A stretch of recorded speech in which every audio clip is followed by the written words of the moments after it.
This is how I made a game in the weekend for the GMTK Jam. The theme was out of control, so I pretty much went with the first idea I had, which was to have a robot that navigate through this test facility, and each new area, its controls sort of reset, so you have to relearn how to use the robot, whilst also trying not to bump into anything dangerous and explode.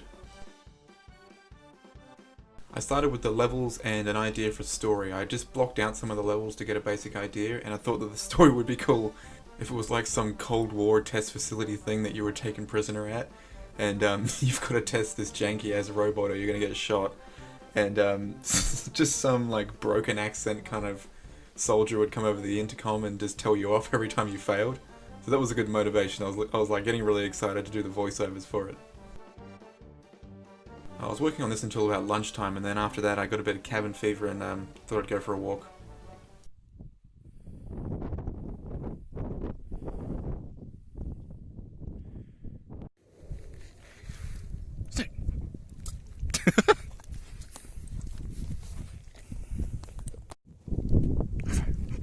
Good girl. After I got back, it was time to get into Blender and make some prefabs. It was going to stay really simple. It was just going to be, you know, a couple of obstacles, a door for the exit, the platforms, and the character, of course. Yeah, I was just going to follow. I was basically using that sketch I did at the start for influence. It's going to be this little unicycle kind of robot with a satellite on his head. No idea why I came up with that, but it just seemed to be quite quirky and cool. So I kept doing that and got the rest of the levels done.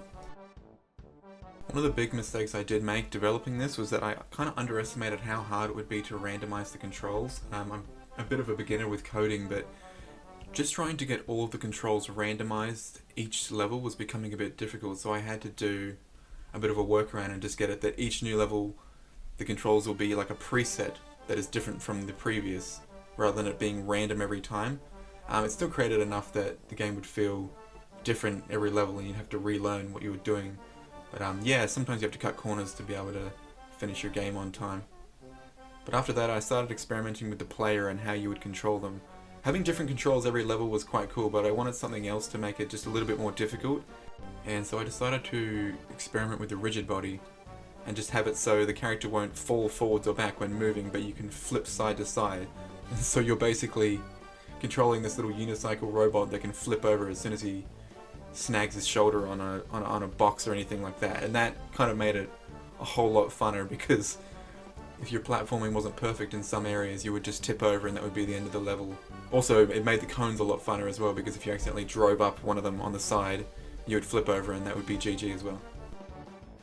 But after all that was done and I knew that the game worked, I started concentrating on getting all the sort of nicer parts done, all the aesthetics. I worked on some signs for the walls. I did some once again I did some atrocious voice acting, but this time it was this kind of Russian character that just berates you every time you lose. And I found some music that kind of matched the theme that I was going for, so every time you finished or you lost, it would play this marching band music that kind of just seemed to fit at the time. But after all that was done and I was happy with it, it was time to upload. I uploaded it with about 13 hours left of the jam. That's not a flex either, by the way. It was just, by the end of it, I was kind of just so tired. I really just wanted to play my janky game and enjoy it. But it's on there now. I'll leave it in the description below. Yeah, so give it a go.